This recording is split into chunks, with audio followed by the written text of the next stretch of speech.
No blood, no obvious wounds. When it came to analyzing crime scenes, John Addis was a natural. He investigated dozens of crime scenes for the Alaska State Troopers. But after marital woes turned his life upside down, Addis tried to turn his life around, leaving Alaska for Las Vegas. There he reinvented himself as a personal trainer. Give me 10. That's how he met Joanne Albanese, a successful businesswoman. They began dating, but her family says Joanne quickly grew tired of his attempts to control every aspect of her life. Hey, you go in.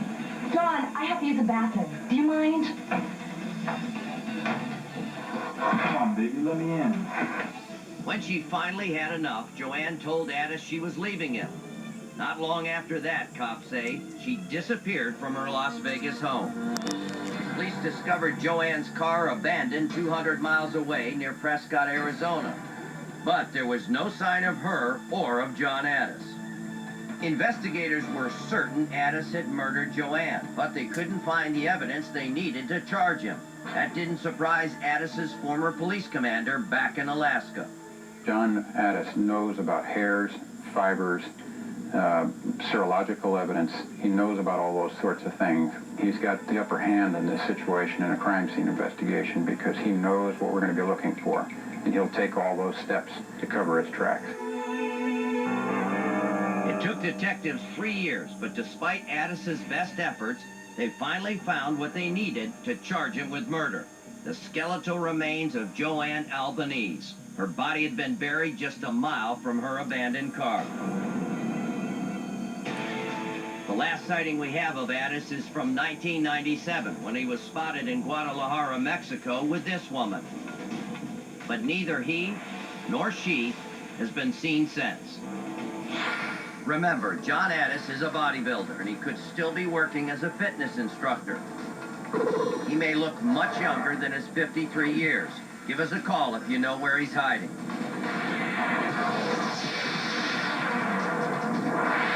Police in Terre Haute, Indiana need your help to track down a cold-blooded killer whose vicious crime was caught on tape. It's November 30th, 2001. Store clerk Billy Brossman is having a slow night until this man comes into the store. He asks Billy where the beer is. Suspect brought his beer up to the counter, sat on the counter, at which time Billy asked him, would that be it? The gentleman at that time pulled out a handgun from his waistband on the right side. Asked Billy for the money. Billy then brought out the cash register drawer, set it on the counter. At that time, suspect reached, grabbed the money out of the cash register drawer.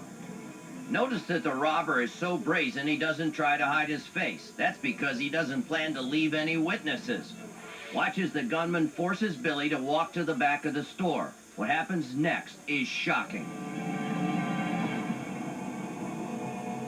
Billy Brossman never had a chance. He died instantly. The killer ran out of the store and escaped into the night. Police say the man they're looking for is in his 30s and is about 6 feet tall. He's got thinning sandy brown hair and was wearing blue jeans with rolled up cuffs. If you think you know who this killer is, call our hotline.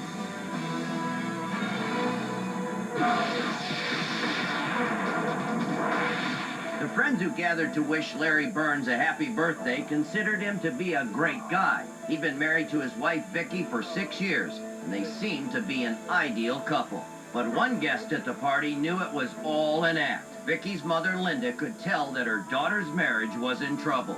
Vicki did not talk about Larry that much to me because she had already discovered, I think, that she was into a situation that she was not comfortable with.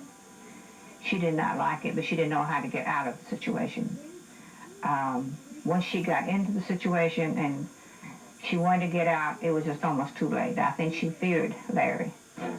Linda's intuition was more right than she knew. Cops say Burns violently abused Vicki. But after a vicious beating in March 1986, she'd had enough. She left him and moved in with her mother. They tried to remove Burns from every part of their lives, even family photos.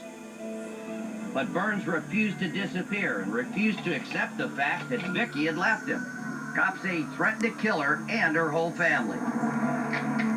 They say that when he showed up at her mother's house on May 23rd, 1986, that's exactly what he intended to do. Mama, it's Larry. He's coming up to the back and he's got some guns. That's when Larry Burns found out how far Linda would go to try to protect her daughter. I come into the kitchen, and then I shot him. The only thing that I was thinking of at that time is I'm hoping that I distract him enough down here that Vicky gets away or something of that nature. His gun jammed, and at that time I knew this was my time to run out the front door. He fired 2 shots as I went out the door. Craig, call the police. At that time, Larry had went upstairs.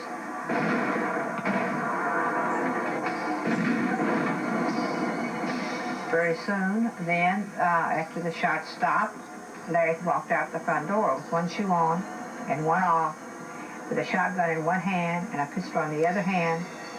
He walked down the street, and he just disappeared. By the time police arrived, they found Vicky Oliver lying dead in her room. Larry Burns was long gone. Now it's time to bring him to justice. Cops say Burns probably has a scar on his shoulder from the shootout. If you've seen him, call 1-800-CRIME-TV.